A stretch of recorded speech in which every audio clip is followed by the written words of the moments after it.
Who knows?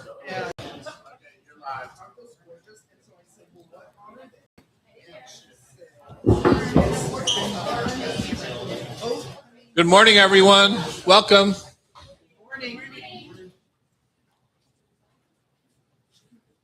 We have modern restroom facilities right down this hallway here. 6134 is the number. Taylor's back there. She's the social media event coordinator today. Hi. Hi, Taylor. And she does professional embroidery. Really? She's got some pretty cute shoes on. Who's our chef in the kitchen today? You got to be careful that it's not Annie. So who is it today? Annie Elmore. Oh, it is Annie. Oh, that's okay. Great. Annie is the executive director here at the Hot Stove. Quite the feisty young lady, and also fabulous cook.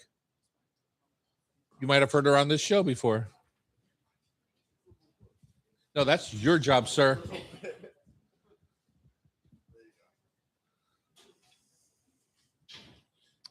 We have Becky in the producer chair. Eric Tanaka, my partner, is our co-host today.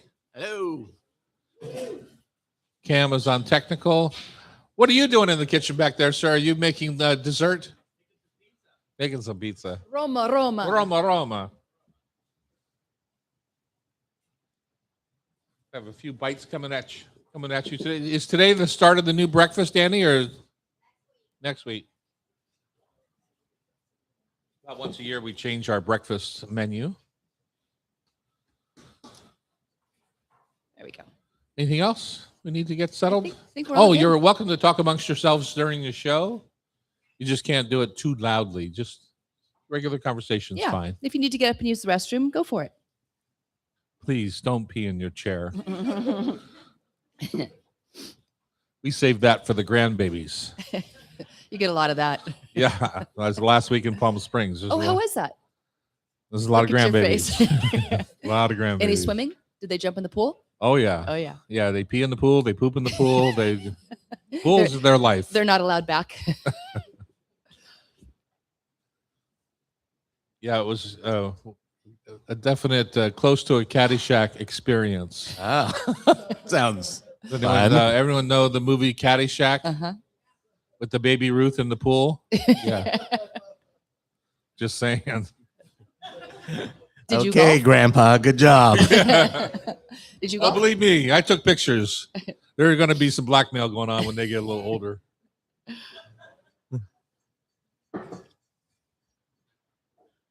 What's Hi, up, T. Tom? Hi, T. It's been a while. How was Mount Baker? It was great. The Yeah? snow was amazing, actually. Annie was up at Mount Baker last weekend. I did not see her. Wow. Is there something going on we should know about? He was Let me know if you find out That was a anything. quick denial. Did you have the whole family up there? Yeah, I had the whole family, did Awesome. my one run, traditional one run, One and done? and I'm not hurt. Yeah. So I was up at Banff, Oh, Lake yeah. Louise. So A little further. it was beautiful, but my ice skating was terrible. Like I was scary. Yeah. Were you hella skiing or? No, just Lake Louise. Well, I flew over Lake Tahoe. Oh, and The was snow looked great.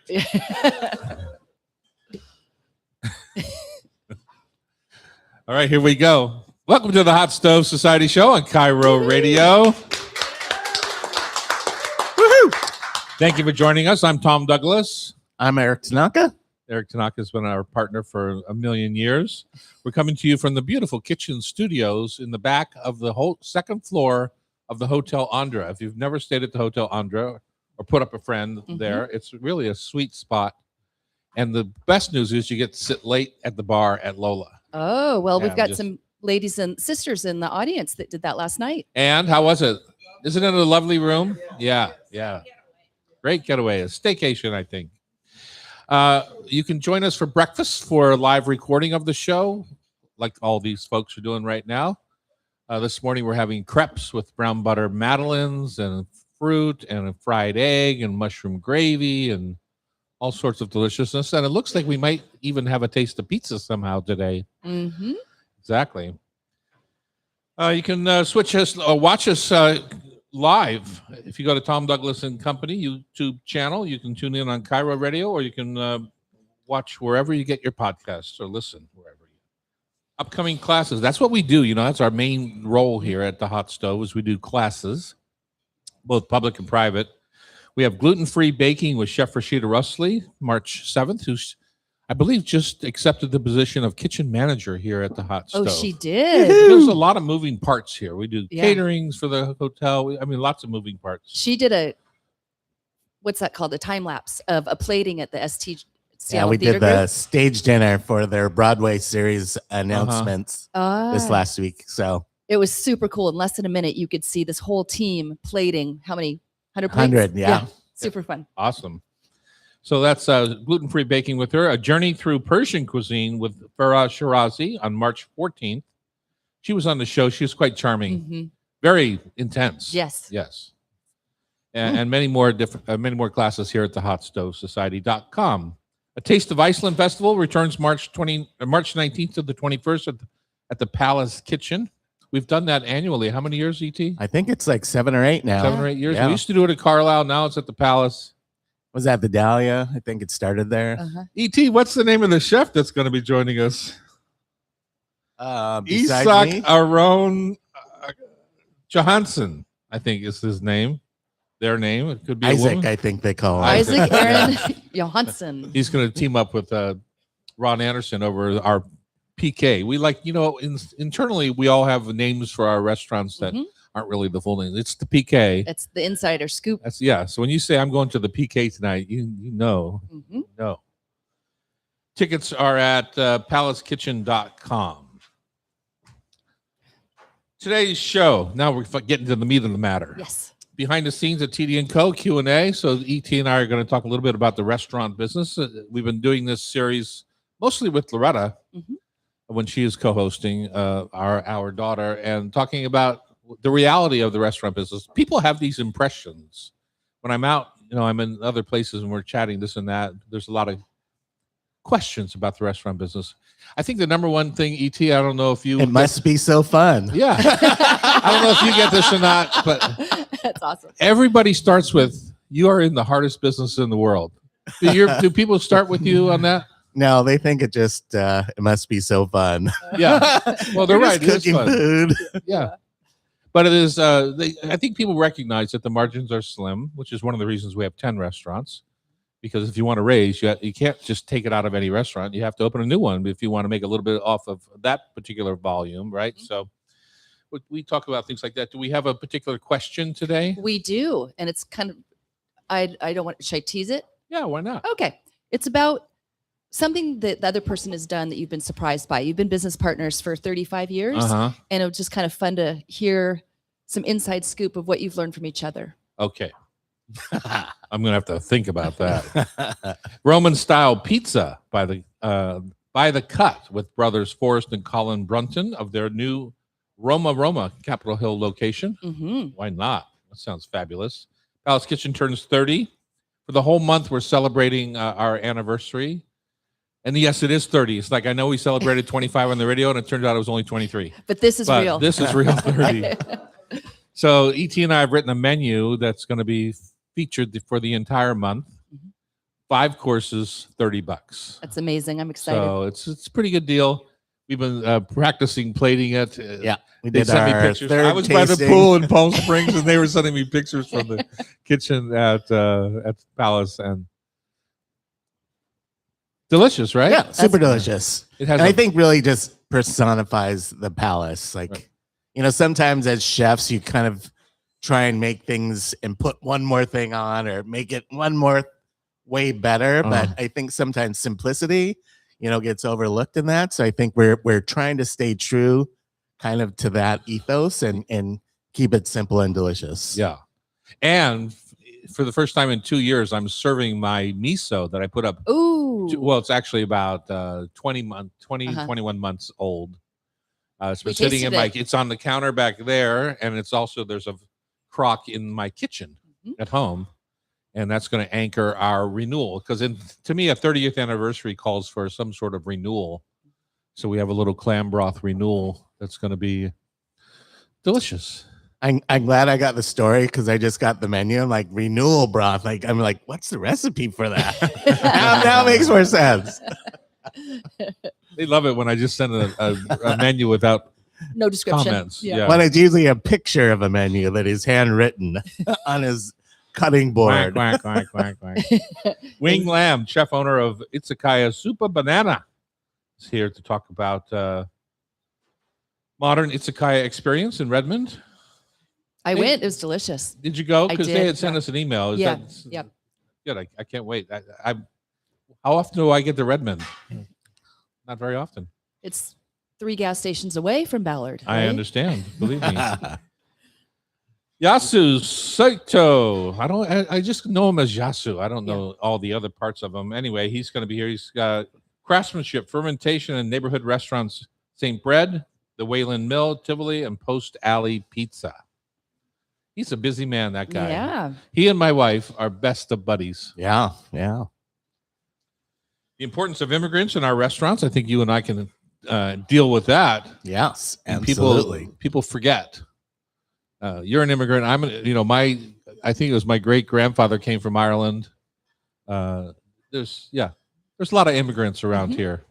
We're talking a little bit about that, and of course, we wrap up today's show. Becky is going to torture us with a few. Trying to go easier. Trying. Really? Why? Yeah.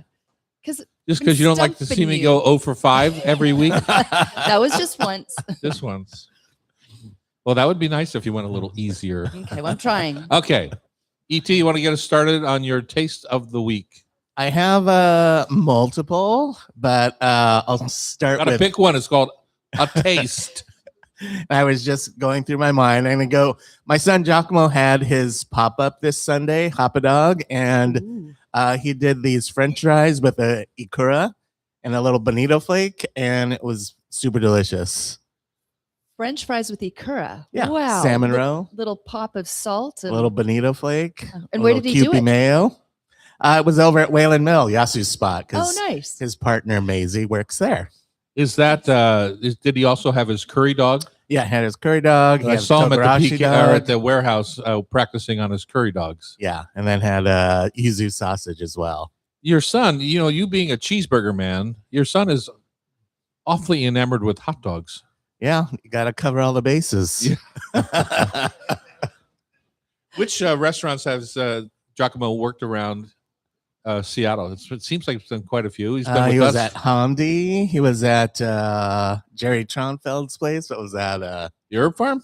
No, after that. Oh, Poppy. Poppy was there. He worked for us at the Carlisle and Lola. So Turkish, Greek, everything. He's Yeah, all over. yeah. That's awesome.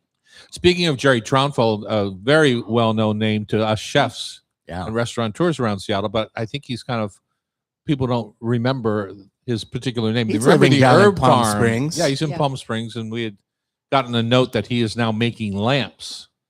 So Ah. we went to this little fashion mall place to see his lamps. Cool. Super cool. Yeah. But it's interesting to see. He was literally at the top rated Mhm. restaurant in Seattle. Yeah. Has completely given up the restaurant business and now is a potter. And probably happily so. Don't be so negative. My taste of the week has been working on the Palace Kitchen menu, and it was interesting for me to write a menu, kind of go through my theory of it all, what I wanted, what I was tasting, and then to hand it off to you and Brock, and then to see in pictures how it comes back, a little bit morphed, certainly much more plated than what I had sent you pictures of, off my home plates. It's funny. I was when I was at home writing this menu and then plating some things. I used to keep a set of every one of our restaurants' china in my house, so that when I plated a dish that I thought about, I put it on the plate that I knew it was going to be served on at the restaurant. Yeah. But all of my Palace Kitchen, the original Palace Kitchen plates have they don't really fit anymore, Yeah. and most of them have broken. I think over the pandemic, we switched China everywhere. okay. So that's probably not really appropriate anymore. Yeah, so I have to redo my china wall because I have a Yeah. china wall at my house. Of course you do. Of course I do. Anyway, the turnip gratin was something that was important to me to make on a sheet pan. Most of the time you think of turnip gratins being like a lasagna. Yeah. 9 by 13, maybe an inch and a half thick. And I wanted mine because I like the top part. I like the top layer the most. So I made mine a 1/4 inch thick and spread it out over a sheet pan. Mm. I think we made it an 1/8 of an inch. And we I put it in know. a cast iron. It was, well, to your point, it was super crispy in top and then really lightly creamy below. It was delicious. Right. And it just spreads out and gives you more of what you love about it, a gratin, right? The Yeah. top crusty, cheesy, delicious part. That So- was delicious. So we did that with a a Montenegro grapefruit streak. Yeah. And a lamb chop. Yeah, that Wow. little hint of bitterness was really nice with it. Good. Cut that fat. That'd be my taste. If you want to try that, you can come join us at the Palace Kitchen during the month of March. It's delicious. I know. I did it. Behind the scenes at TD & Co. Coming up next on Cairo Radio, it's the Hot Stove Society Show, 97.3 FM. Woo!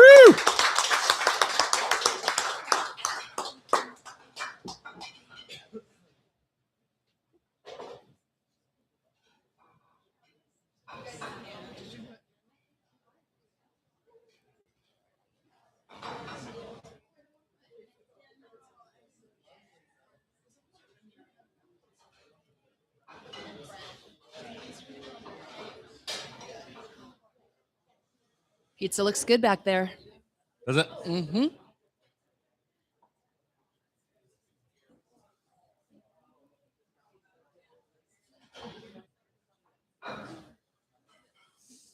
All right. Let's move on. We got a little bit of a late Yep. start here.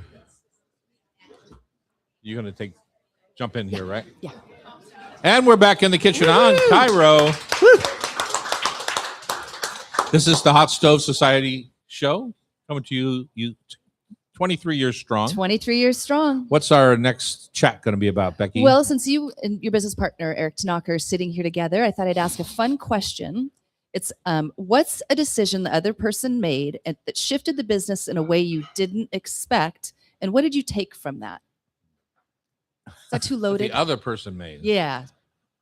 I know what I would say about me, but Well, I think the funny thing is over 30 plus years, like we've all made a ton of dumb decisions. And I think, over that time, I don't have any expectations that it's going to be the way that we think. Like you can make your best guess. And we certainly have been in this business a long time. yeah. Like your expectation versus what happens. Like I don't ever now expect for it to be what we expect. I think, you put your best foot forward and you work to really diligently execute and And then deal with what happens. As soon as someone steps on your best foot forward, you take step Uh-huh. 2 and make your adjustments, right? Do you have an So- example?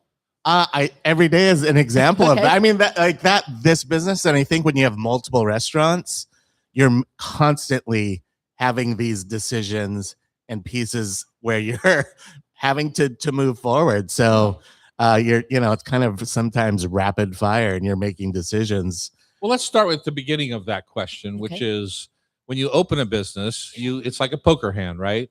You have a location, you have a chef that you think is ready to move up or has a good idea. You've got a rent structure that seems to fit, and so a landlord that's willing to play with you. You've got A theme? theme maybe that, like, for example, I always wanted to open a restaurant called the Screen Door Barbecue. We opened Dahlia Lounge instead. So this is 40 years ago, but there was a perfect spot for it on Green Lake 40 years ago, and it's just spoke to me as the Screen Door Barbecue. It's still, I think today it's a Duke's Chowder House, if I'm not Yeah. mistaken. Carl's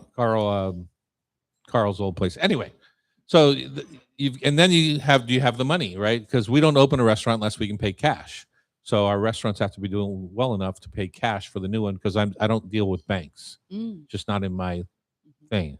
The first time I tried to open a restaurant, I went to a bank and they just all turned me down. I had a 30-page notebook full of reviews from the New York Times, Washington Post, Gourmet Magazine.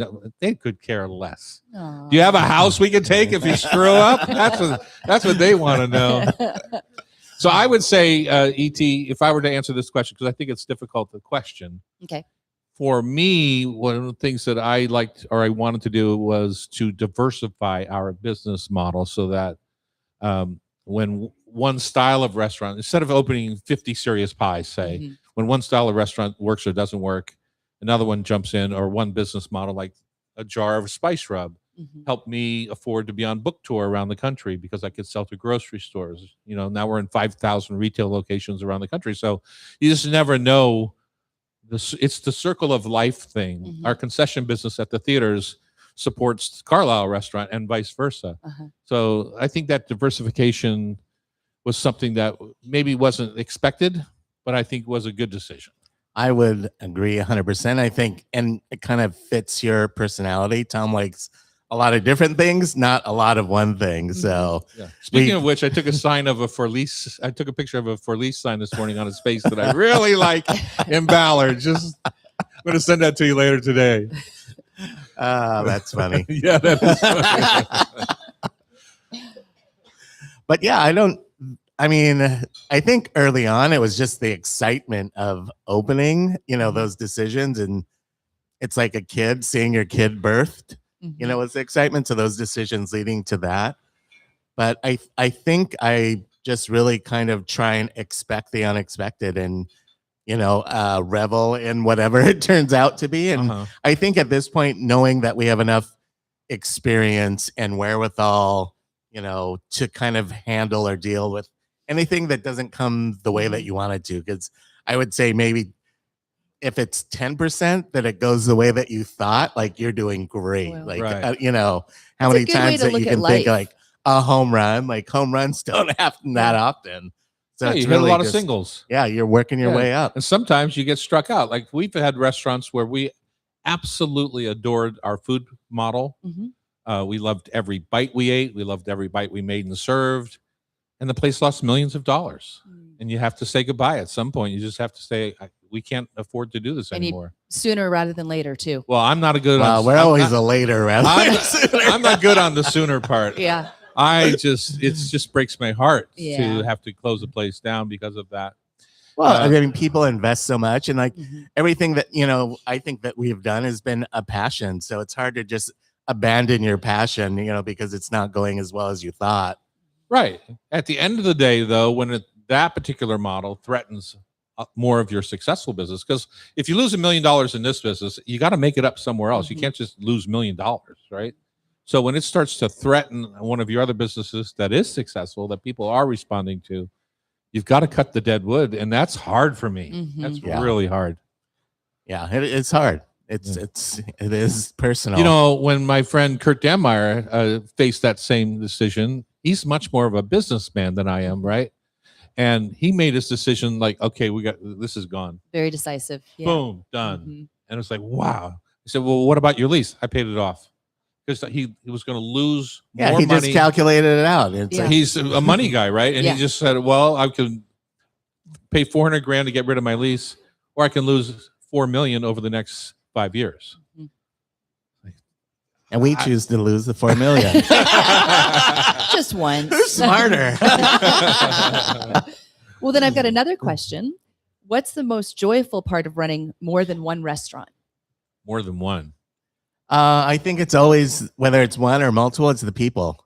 Like every day to see your team, and especially when they're thriving. This business is up and down and people are up and down. So there's certainly off days and down days, but generally like going to work and seeing people every day it's extended family. So to me, that's every day the most thrilling thing. I think secondarily, customers that are just super excited about the experience they've had. Mhm. I think as a company, we find that if our team is happy, our customers are happy. It's like Yeah. the happier our team is, the better the interface with the customer is. You've And- always had that foundation of getting your guys health care, taking care of your team. Yeah. Number one. Yeah. Well, that's just my nature. But I think we talked last week about those are some life decisions. Mhm. And it's the hardest part about that particular decision is that we deal with a lot of youngsters and they're not interested in paying for health care. Mhm.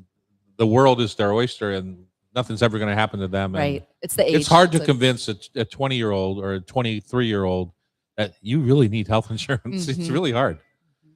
And of course, many of our global corporations like McDonald's and places like that, that's not even an option for most of those, Right. unless you're a full time or managerial position. So it's tough.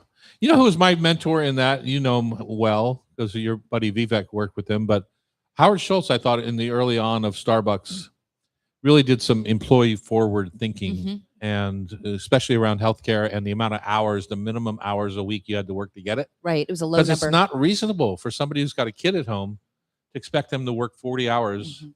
and their spouse unit to work 40 hours and to then not have health care Mm-hmm. because it's just not reasonable. So when you can bring that health care requirement down to 20 or 25 hours, it's much more, Everyone's happier. well, it's just much more Yeah. doable. It's much more lifelike, in my opinion. So Yeah, that absolutely. was a big decision we made early on. That And was you made it expensive. from day one. Expensive. Mhm. I'm telling you. But it's, I go back to my friend Mario Batali. I said, I've never made more than 5-6% profit in a year in my entire career of running restaurants. And Mario just looked at me like I was out of my mind Mhm. to even stay in the business. So it's like, it's your perspective sometimes. Yeah. We had It always is. said if we're the only ones getting rich, then it's not worth doing, right? So, and rich is a lot of things. Rich is money, rich is friendship, rich is talent, rich is a lot of things. So, Well, thanks. Those were good. whew. I love that topic just because I love restaurants. Yeah. You know, Yep. day in, day out.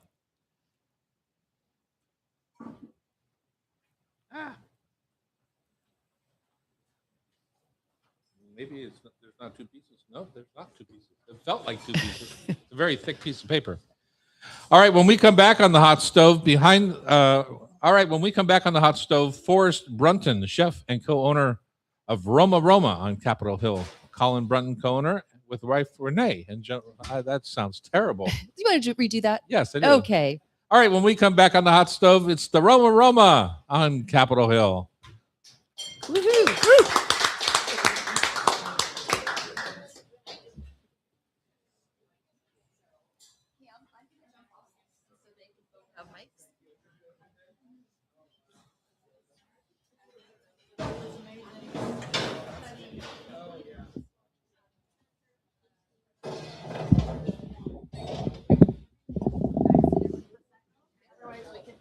So, Do you guys want to stand or sit? You guys. because Stand or sit?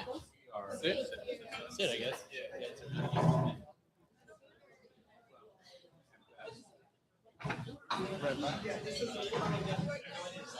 sure, yeah, you bet. Just can't feed it to an underager.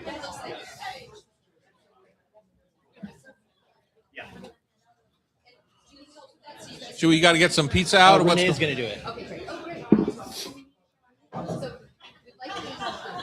Let's try and get it out so that we can.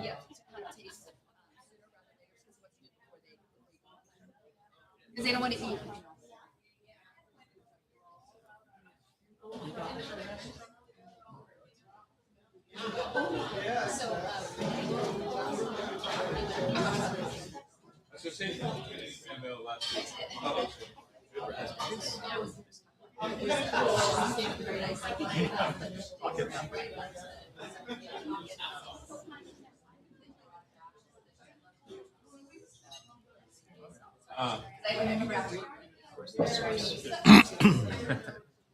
Well, what did they say about you? It's like Loretta's the best show ever. Who doesn't? Who doesn't? La la la. Okay.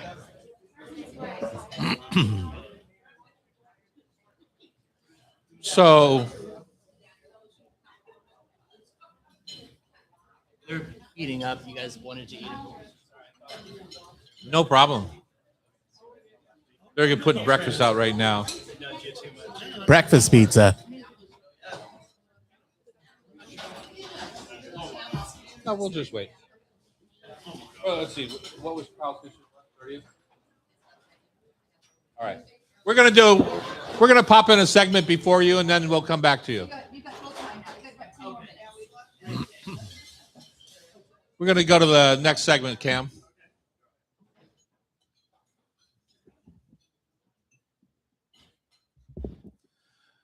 Here we are in the Palace Kitchen. No, we're not. Here we are at the hot stove talking the Palace Kitchen for the next couple of minutes.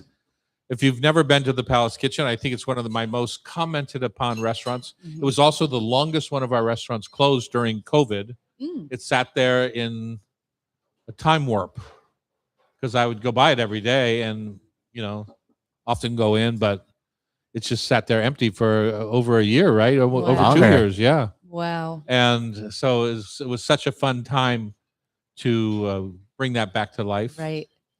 And now we're having our 30th anniversary. And so we're going to talk a little bit about the menu, but let's talk about the PK and the beginning. ET, you were there. Yep, I was the opening chef. This is Eric Tanaka, by the way, my partner of 30 years. Hello. That I always look at it kind of my first son Giacomo was born then, right before. So it was like I had twins because, like I said earlier, having a restaurant is like birthing a kid. It's really intense. You don't really know what's going to happen. And this was kind of the first one that I had been more in control of. So I felt, extremely responsible for whatever happened after. And also, I feel like Tom and I were in really perfect alignment. Like, it's funny partnering, like finding alignment, because sometimes we aren't. We'll see things differently or have different senses or takes on, what a menu should be or a dish should be. But this one, I felt like we were just really kind of in lockstep the whole time. And it was, to me, the development was really easy and it was fun. It was fun. Yeah. Well, the anchor was this Applewood grill, right? Called an Aztec Grill. Okay. And I made a special trip down to Mesquite, Texas to take a look at it. And I was looking at a couple of bigger pieces, J&R, smokehouse things. But I also wanted to check out this company called Aztec Grill.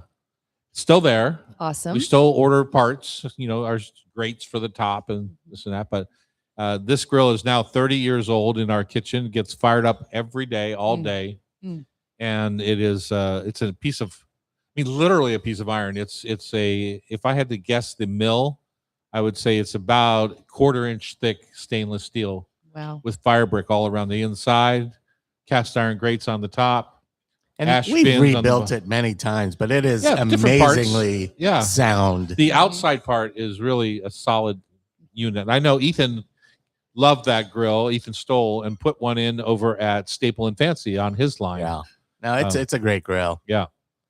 But I had talked about that in my ode to the Palace Kitchen that we kind of talked about in celebrating our 30th anniversary. And that grill is really the heart and soul of that restaurant, I think, in a funny way. Yeah, and it's not even just the visual piece. It's really the smoke. Like when you walk into the Palace, you smell that smoke. And when I heard hood's not working really great, sometimes you really smell it. But it is one of those pervasive and just subtle things to that restaurant when you walk in there. To me, it's really comforting to have that smell. And ET, if you'll remember, the only criteria I had, because I don't work the restaurants in the same way that I used to, but I wanted chickens spinning on the rotisserie all night long, even if we knew we weren't going to sell them tonight. Use them for staff meal tomorrow, whatever it is. But I want that visual of those chickens spinning on the grill. So, and we still do 30 years later. Wow. In the beginning, I had the rotisseries made for it that which they didn't normally do, but they actually welded on 2 motor mounts and 2 4-foot long rotisseries, and so that we could do whole animal cooking on there. And we did a few, but it never worked very well.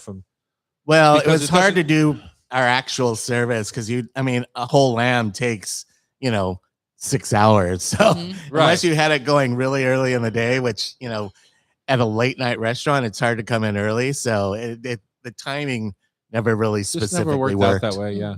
We ended up doing things like cutting up a whole goat in the chunks, putting it on the wood grill, charring it, and then finish braising it in the oven. So you get the wood flavor. Yeah. Yeah. And then I think one of the great ones going back was the Methow Valley ham. That one to me was always funny because we'd just be glazing that all night. Yeah. Looked just wonderful on that. So good with grits. Yeah. Do you remember the funny story about that ham? I'm not sure funny, but I know. I was getting it from a butcher shop in Methow Valley Meats, I think at the time. I don't think they're there anymore, but apparently it wasn't very legal for them to be selling it to me because they were selling whatever. There's Uh-huh. there's a lot of USDA things. So I would meet the guy in a Safeway parking lot. We would we would exchange do the deal. we Yeah. would do the deal in a Safeway parking lot up in Crown Hill. And that was kind of the charm, I think, of the early Palace, because I used to go up to Lopez Island to pick up lambs, Yes. and I'd have 6 lambs in our van in garbage bags. It was like, You're literally walking off the ferry with a garbage bag with the legs of the lamb hanging out the end of the garbage bag. yeah, because that we had this gal from New Zealand that was just was free beautiful, grazing too. up on Lopez, Yeah. so it was quite the trek, but definitely worth it. So Yeah. fun, back in the fun days, you Yeah. know? You had to gather your ingredients. Yeah. Yeah, it's fun. Well, tell us about this menu that you two devised for celebrating 30 years. Well, going back to our grill, the menu is really based on the grill. On the Every fire. dish, it's 5-course tasting. So they're not huge courses. So Mhm. don't misunderstand. It's not like a gorge fest, but it's 5 courses, 5 different distinct tastes, but all somehow touch the grill. And really Tom developed it. I think I brought it to life with Brock. So to me, that just is thrilling, like figuring out the menu and then translating it and then getting it back to Tom and seeing if it was his vision. So it's always a fun process, I think. And I think for Brock and I, when you're more in meetings than in a kitchen, it's really thrilling to be back in the kitchen and Yeah. talking about food. How do we want to plate this? How do you want to, make sure that the restaurant can replicate it in a busy service? Like there are all these other things that you have to think about other than just what the menu is. Mhm. Right. So for us, like that was the fun part of just strategizing what is the dish, how do we prep it, so it can be picked up within the framework of all of these other dishes that we're trying to accomplish at the Right. same time.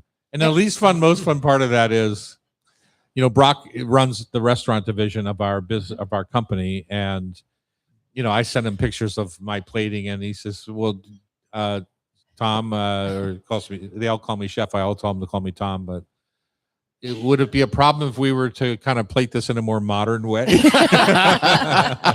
like, what do you mean? It's like, well, it's like, it looks a little bit 1980s Well, it like. didn't have any dots on it. I know Chef Terry would have put dots on it. Absolutely. But, so yeah, it's fun to see how it comes back and to see, Brock, our restaurant division manager, I met him when he was in culinary at 14 years old at Aw. Shorewood High No School. way. Yeah, Yeah. I went up to give a chat, Wow. and now he's running our restaurant group. Yeah. How many years later? So That's awesome. And we were laughing at that the other day when we were plating up this menu. I said, "Do you remember, Brock? Me and Tom interviewed you right here at this table by the chicken." And he goes, "Oh yeah, I was Oh, yeah. terrified." Oh, so intimidated. a couple of things about the menu because I know we're running out of time. One is the bread that starts off the evening or starts off the 5-course tasting menu is cooked over the wood fire. The first time I did that was with Alice Waters Oh, in the grass grounds of the Silverado Inn. We were cooking for Behringer Winery at the time, just one of those chefy things a million years ago. And then the clam broth has my renewal miso in it. We talked a little bit about the turnip gratin that's really flat and lots of brown and crustiness. The Basque cake I took blood oranges and charred them on the wood fire grill, made a little marmalade out of that. I think also one of the highlights for me as we were going through this is we have some quince this fall from the farm. From that our they farm, put yeah. up. Yeah, and it's wonderful. Yeah. Mm. And it's so nice. And that made a goes with paste the out of Lost Peacock goat cheese toast out of Olympia, the Lost Peacock farm. Lovely. And then I think my favorite part of the meal, I love escarole, Mhm. and I have these perforated pans. And when you get your fire nice and hot, I just toss the escarole in a little with salt and a little bit of olive oil, not too much. Uh-huh. If you have used too much oil, it drips into your fire and causes soot. We Oops. don't want that.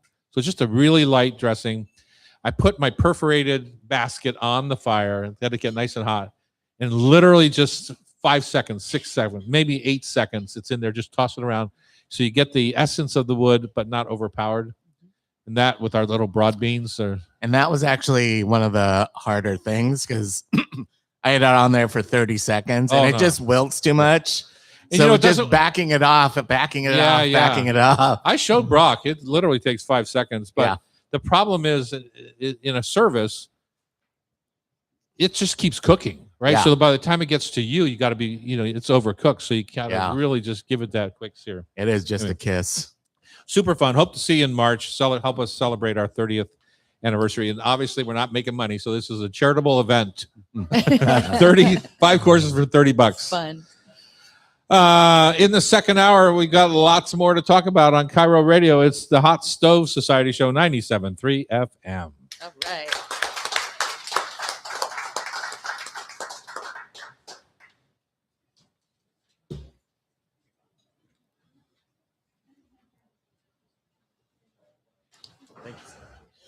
Forrest and Colin, right? Thank you. I think it's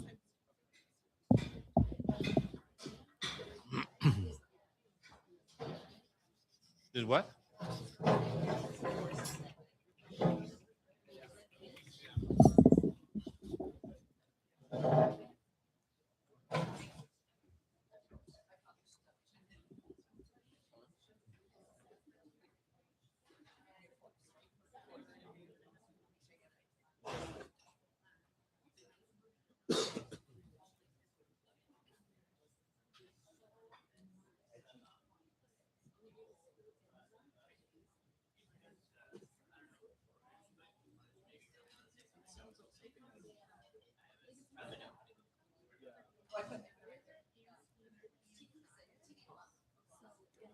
I don't remember that.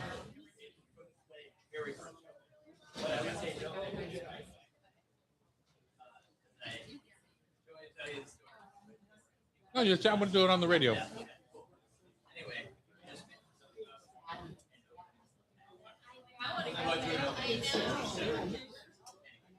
Perfect. I think I got that, but I'm going to let you kind of roll us into that.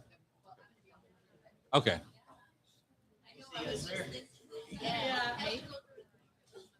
Thank Do you. they do our? How was your breakfast out there? Amazing. Were you going to get a little pizza for dessert? Like it or not. Oh, it's delicious. So.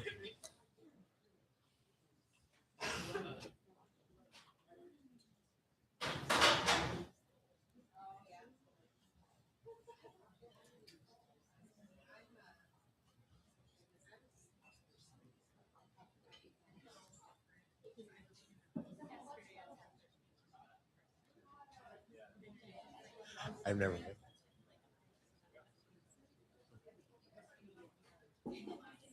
Okay.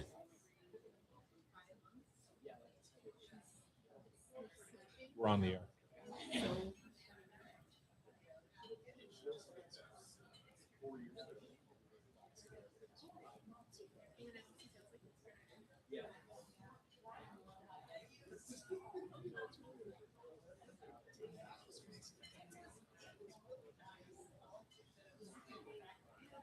really close to the mic.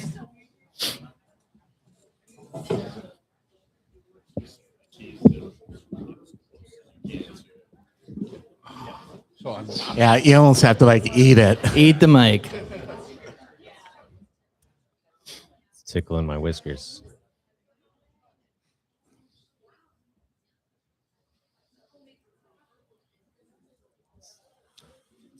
We're back in the kitchen on Cairo Radio. It's the Hot Stove Society Show. And as we like to do, we have some guests in the house. Woohoo! Woohoo!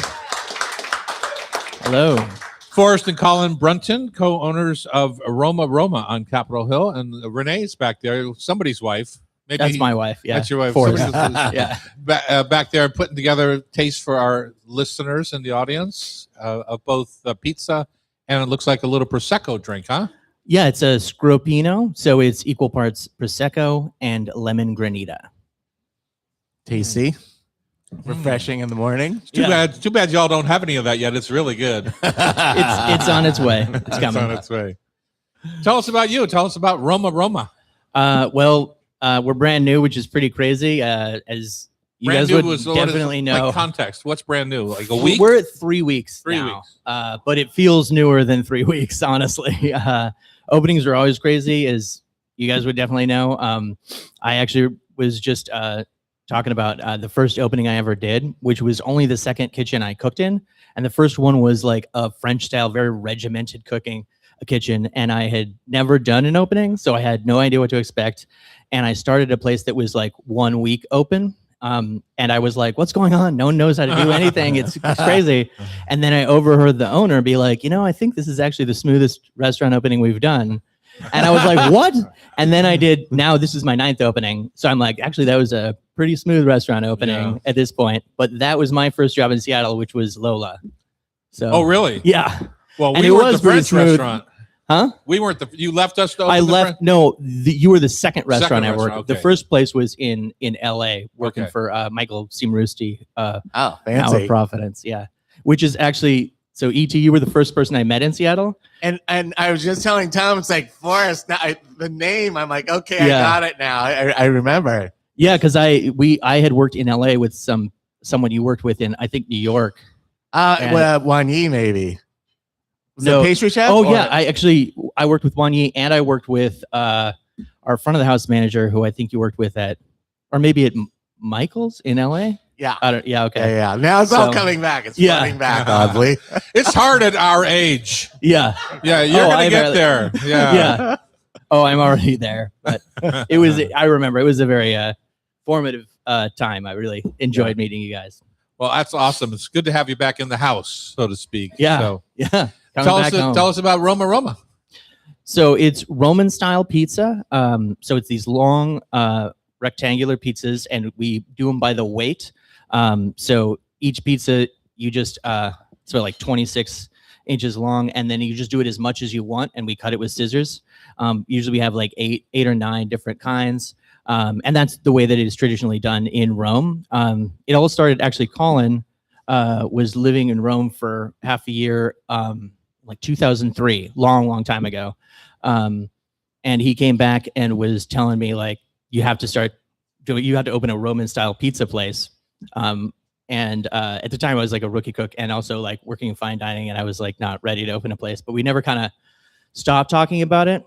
And then a number of years later, I was in Charleston just recently, working in a fine dining restaurant that I'd opened with a buddy, and it was fun but stressful. And on Fridays, I started making pizza every Friday for the staff meal, and I started getting kind of playful with the ingredients, doing like carnese nacho and chopped cheese and clams with leek cream and beurre bolognese, and everyone loved it so much that like the staff was coming in their days off, and the wine vendors were staying after for a staff meal. And so when I left that place, they just started talking to Colin. There we and, go. Yeah, moved back. We're on and I was our like, all way. right, this is it. Colin, what was a typical day in Rome like for you? Because that sounds fun to me. I had plenty of Roman pizza.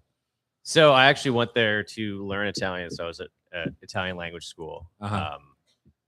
Am I Hold on one close second. enough? Cam, will you fix his mic for No, me? sorry, I wasn't close enough. There This we is go. better. There we go. You Yeah. told me, and then I ignored it right away. Sorry about that. I was at an Italian language school, and just lots of hanging out on the streets of Rome, eating lots of pizza. Sounds terrible. Yeah, it was pretty awful. Yeah. Yeah, I might have to censor some of the stories for the radio. Well, I was a young guy. to this day at our pizzeria restaurant called Serious Pie across the street, we still have the rosemary and potato pizza that I first had on the streets of Rome, Yeah. and our own version of it, obviously, but it's very similar to what I had in Rome. Yeah, At that was the Fontana di first place Trevi. I ever had Sitting potato there at the pizza. Fontana di Trevi eating potato rosemary pizza. Yeah. Yeah, 100%. We actually brought a potato pizza today. So we have one that I think you guys just tried was our patatas bravas pizza. We just changed it from a different potato pizza that did have like some fried rosemary on it. It was a little more like that traditional one. Oh. So yeah, potato pizza is always like a classic. So we kind of always have a potato pizza on the menu. So since 2003-4, this has been percolating.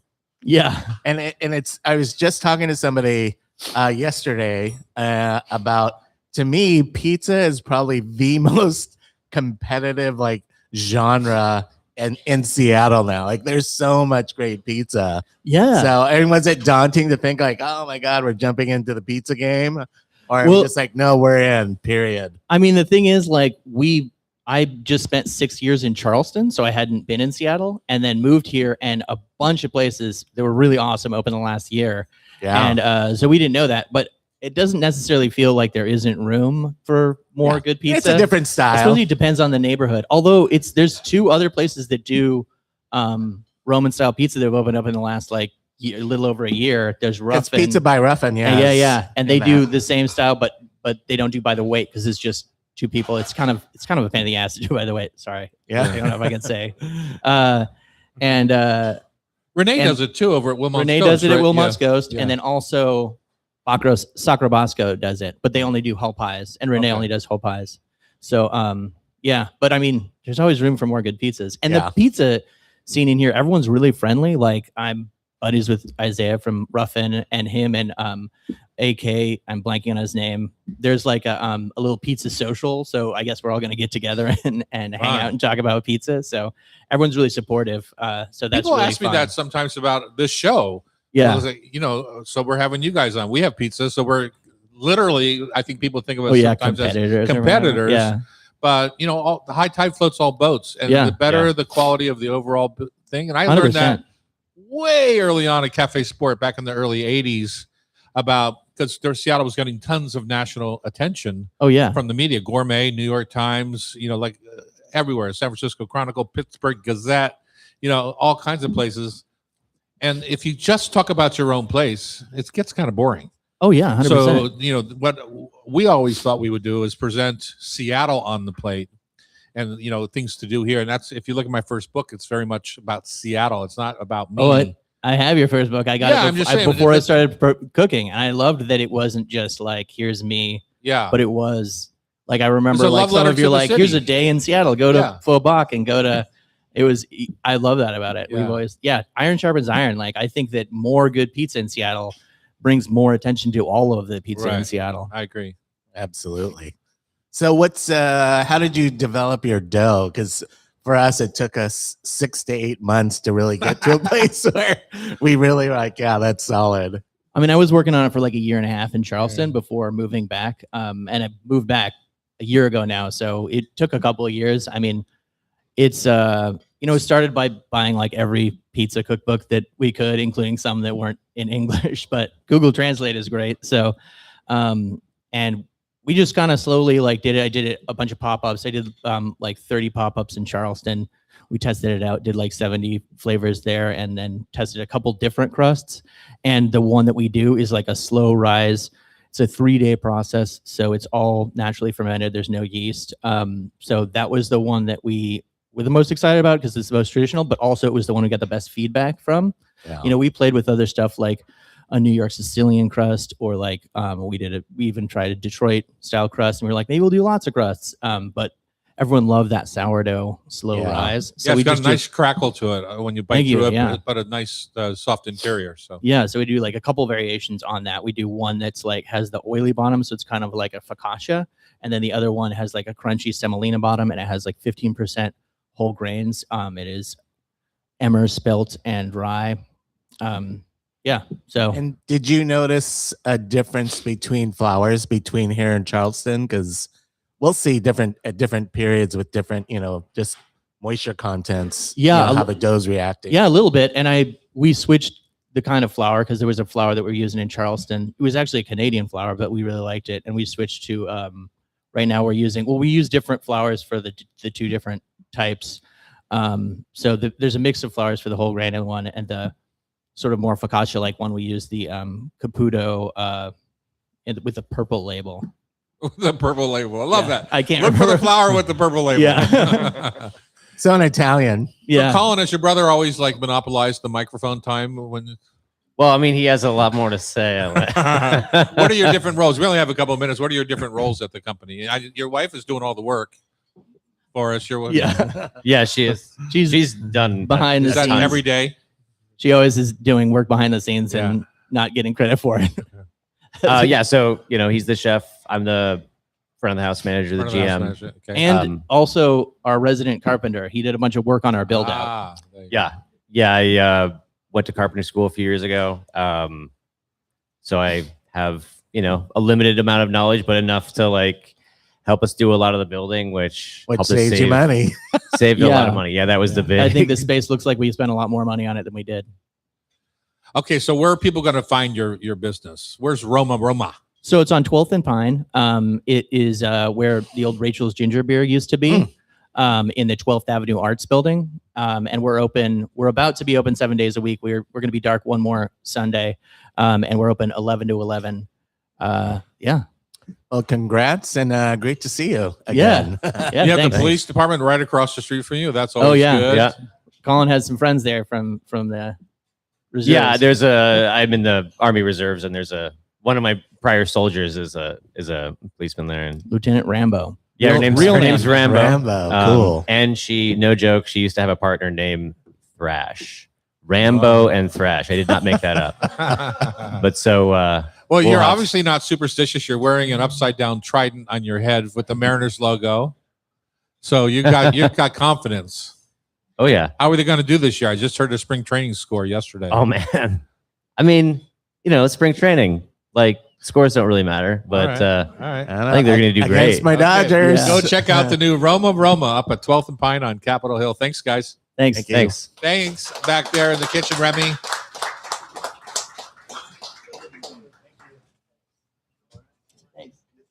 Up next, Palace Kitchen, turning 30 years old on Cairo Radio. It's the Hot Stove Society Show, 97.3 FM.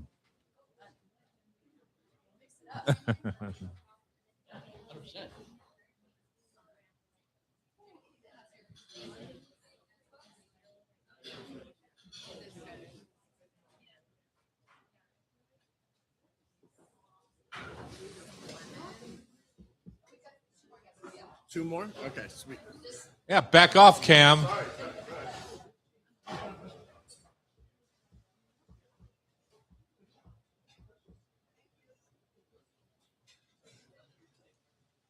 Is the bandana a fashion statement?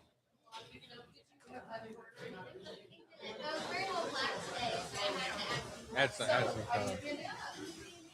Need your wife too. Renee, they're always leaving you behind back there. Yeah. All right. Come on up here. Here, hold your box. You guys need to step forward a bit, because otherwise,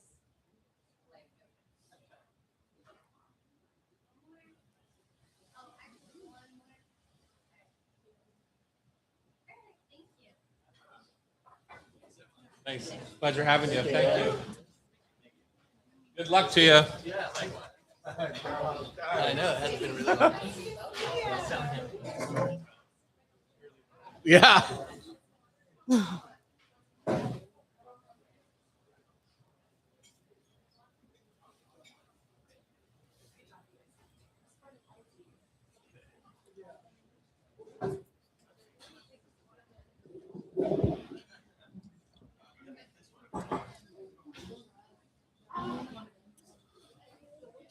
We did Palace Kitchen, so we're doing. Yeah, we're going into Wing Lamb.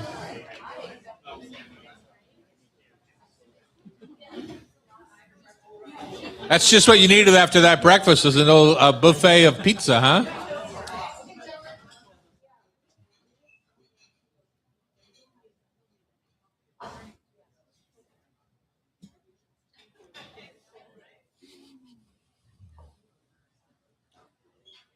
Hello. Good. How are you?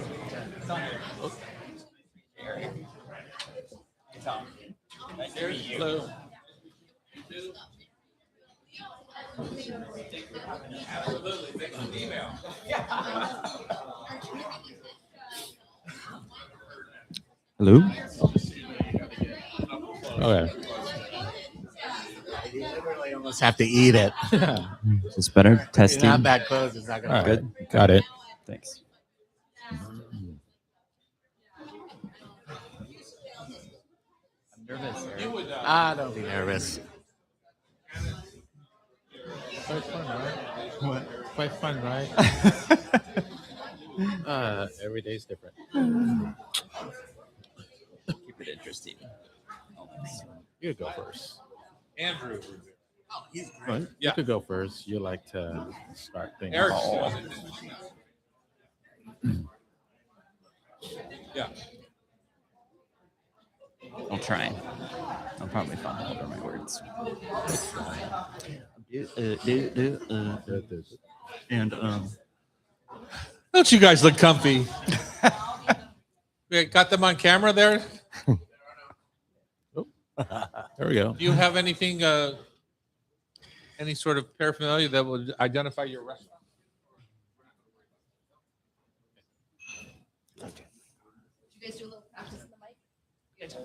Right up Testing. there, right on top of it. good.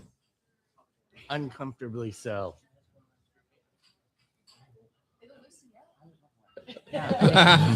Appreciate that. Thank you very much. This is a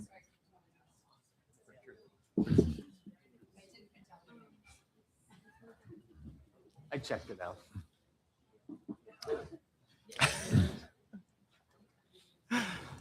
Better than you are.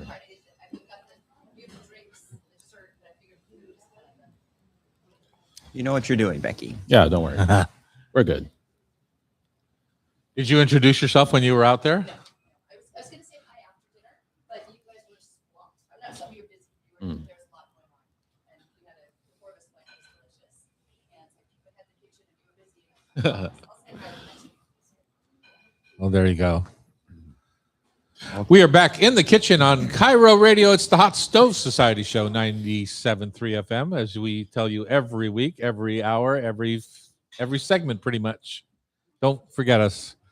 If you want to watch us live, go to Tom Douglas & Co. and sign up for our YouTube channel. Why not? Doesn't cost anything. In the hot seat right now, Chef Wing Lam, owner of the Izakaya Super Banana in Redmond, and Sonny Patoza is the manager. Welcome to the show. Thanks for having us. Yeah, thank you, absolutely. guys. How'd you find out about us? Oh, I've been a fan of your show for a long time. You don't look that old. So 23 years, he said. Exactly. Did Well, I? thank you. I don't know. Bex, we got an email from these folks, and you decided that, as you often do, you're a good producer that way. You went and checked them out. I had to do research for sure. So I went in with my family and we had delicious bites. It's both modern and traditional Japanese food, and it was lovely. So I'm excited for people to try it. Well, thanks for coming, Becky. Thank you. So tell us about Super Banana. Who's going to do the chatting? Oh gosh. Well, yeah, we're about a year and a couple months old. Last November, and yeah, it's just a great spin on kind of a traditional izakaya style. A little bit more modern. It's upscale, sort of, but Uh-huh. casual at the same time. I don't think of Japanese style retaining a name called Super Banana. Doesn't seem- What is that? Where'd that come from? Yeah, you're not the only one, for sure. For sure. Yeah. I guess I'll explain that. Okay. So, like the whole idea of a banana essentially is what people used to call me when I was growing up. Like I was born overseas but raised here, so you're kind of like yellow on the outside, white on the inside. Well, I was mean, thinking that it was that, right. but it was never used I mean- kindly. I mean, in all honesty, it happens in every culture in some way, and it was back then. It was always derogatory, but then I think about it. Is that honestly? Is that from the Asian side that you get that from, or is that from the? You get that from the Asian side. People the like Asian your side, other right. Asians kind of say, "Well, you know, you're not Asian enough anymore because you're kind of Yeah. westernized." But Uh-huh. when I look at it, what's the problem with that? Yeah. You know, I mean, especially nowadays, everybody's like internationalized. You know, they're influenced by everything, every other country, culture, whatnot. So it's like, there's nothing wrong with it, and you should just take it and run with it because it's actually who you are. And for us, it's the new modern identity, you know? So that's where we like used it as the name Super Banana. And also it's kind of like to let people know, hey, you should have fun with the food. Right. It's For sure. That's Yeah. how I took it because I Right. didn't even think about the other side of that. So yeah. Yeah, I'm not sure many people got that reference like I mean, I did. Some do, but I'm some not sure. don't. Yeah, you know? I mean, if you're Asian, I think you probably get that. But, Right. So outside of that, it might just seem like, it's kind of weird, but okay. I mean, it's a plus that's easy to remember too. Yeah. Well, I had a guest not that long ago, and he asked about the name, and he was from India, and he goes, "Oh yeah, we have the same thing. We're called coconuts. Yeah. Yeah. Oh, But, really? you know, Brown he was- on the he was outside, white laughing on the about it. inside. Yeah, I yeah. never even thought about it. Yeah. But I So think, funny. later I have on we're no talking idea. about immigrants, but it's that whole piece of immigration and how you identify an assimilation, like what that looks like and feels like for on both sides of that. So Right. I personally thought it was a cool name. I liked it a lot. So Okay, Wings. So tell us about the food, your inspiration, So- and The idea is that it kind of irked me for a long time as I was training as being a chef. Like, how come all other cuisines, like Western especially, is like evolving constantly? Taking stuff from other cultures, other countries, and incorporating it into their styles, or even using new techniques from them. But then Japanese kind of like restricted. No, you can't use that because it's not indigenous to Japan, or you can't use those techniques because it's not traditionally done. But then it's like, why? yeah, So then we started out to like, hey, what if this whole izakaya thing was invented today for the people of today with everything we have at our disposal? So that's how the whole idea started, where we pay respect to tradition, traditional techniques, ingredients, and way of doing things, but we open up the entire board for techniques, ingredients, to everything that we can get. Because to be very frank, like if we went very traditional, there's no way we can do it because there's so many things you can't get here. Yeah. It's just a fact. Yeah. So if we did that, then we'd kind of be like, in a way, kind of lying to people. So we said, no, let's be honest and do this with what we have, the way we can do it now for the people of today. So that's how the whole thing got started. and Sonny, you match that up with cocktails. Are you the cocktail person, or is Wing also doing the cocktails? No, we both do. Yeah. It's a collaboration. Yeah. Yeah. We're So- a good team. as far as being Asian, there are more influences within that Asian on this menu. Oh, yeah. So how do you reflect on that? Like what do you choose to bring in or not? Oh, it's kind of like a reflection of like my time spent in Asia. Because I just recently came back to the States 3 years ago. Before that, I spent about 15 plus years in Asia, just doing different projects, different countries. And it was like really interesting seeing all the different styles of cooking and different theories behind what they're doing. And I wanted to bring a lot of that over to show people, because a lot of people don't realize how diverse it is. I mean, even if you just talk about Japan, it's seriously diverse, but people don't know. Yeah. A lot of people think, oh, it's just that miso soup, that ramen, that tempura, and that's basically Japan. Yeah. So that's why we're trying to incorporate a lot of different parts of Japan, a lot of different parts of Southeast Asia into the whole menu. And we're just like changing it up over time to just, for one, give people like a new flavor.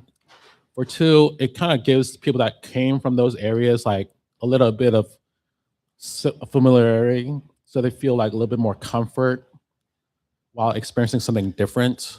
So that's the whole idea. Yeah. I think maybe more historically, there was a place called Mayakawa down in ID that was, to me, kind of like the standard for an izakaya, but it's more definitely traditional. I think, you probably with the Itsumono are probably in that more modern reflection of what an izakaya is. So to me, I'm glad to see it evolve, because there aren't that many examples of it. So to see that, the Japanese pub style thing coming up seems exciting That's to me. always been a favorite of yours. Yeah, I know it always has, but Yeah.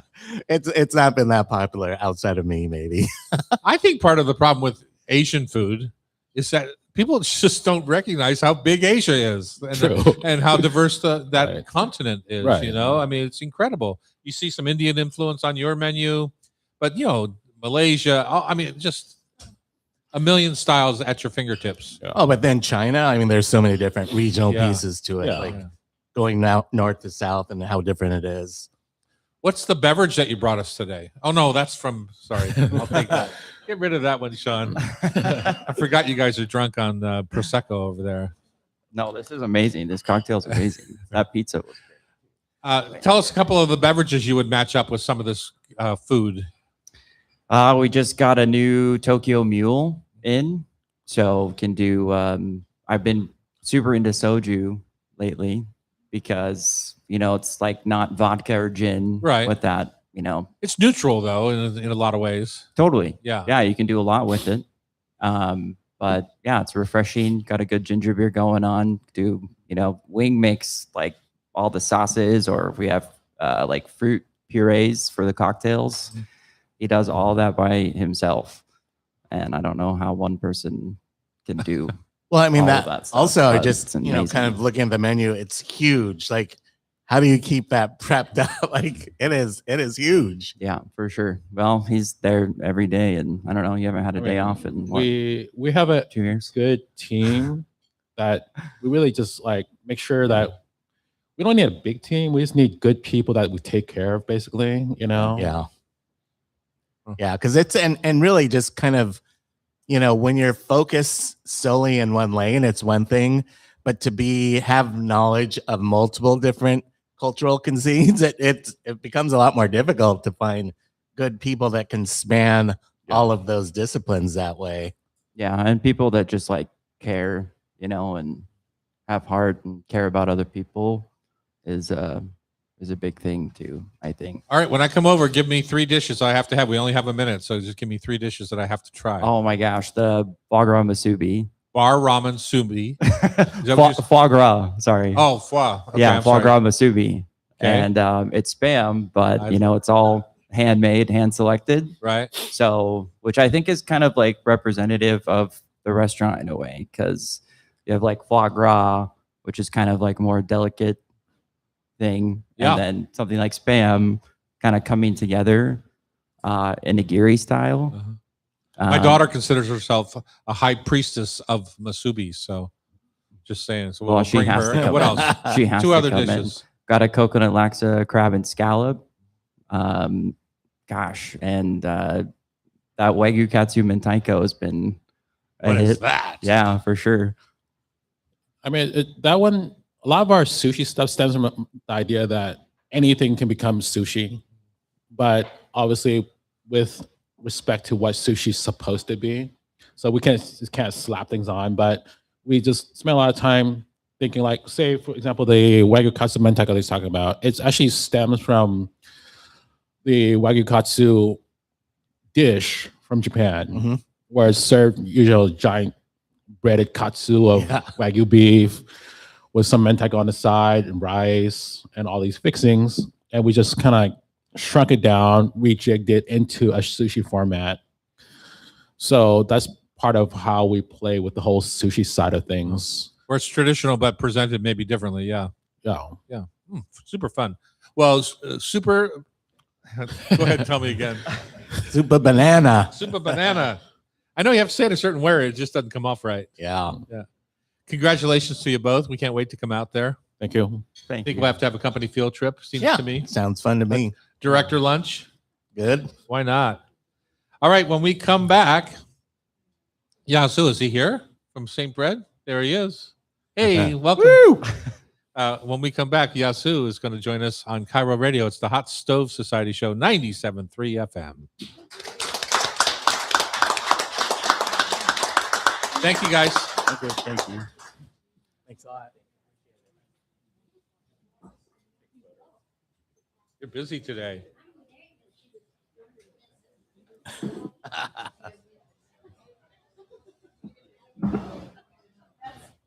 on in, guys. All right.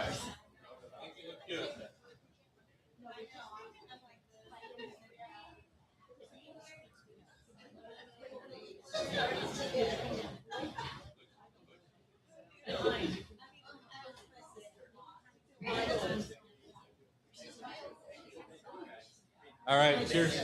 Good luck. Can't wait to come out.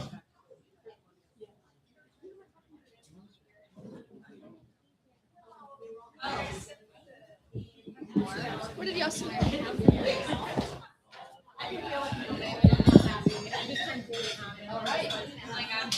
That's funny that ET that you would know that reference. I wouldn't have a clue to it. So.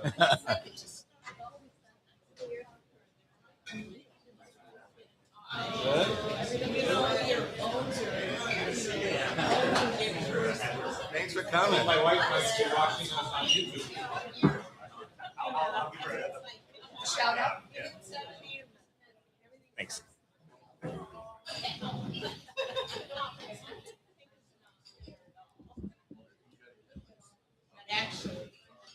Yep, something like this. Right there.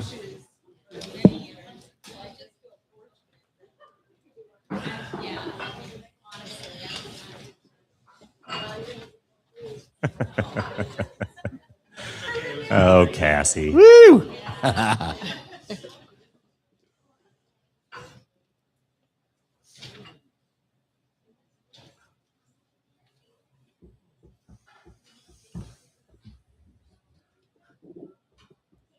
How are Rory and the grandkids doing?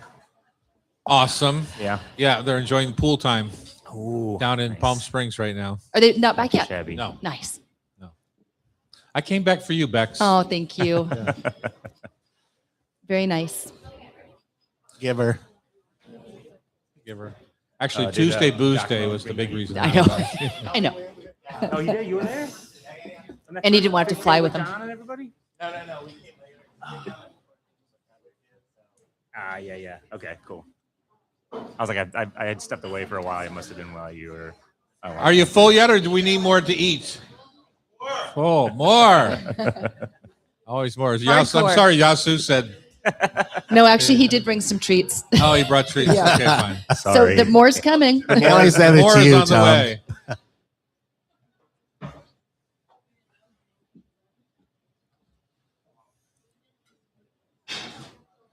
Annie, that coffee pot is bigger than you are.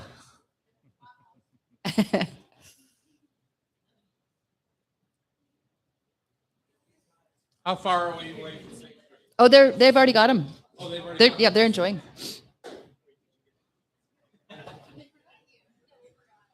You ate them already. Jeez. Well played. Ravenous. Yeah.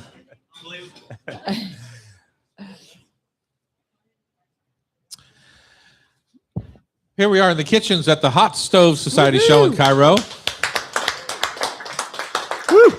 What are you guys out there? That was such a lame audience clap.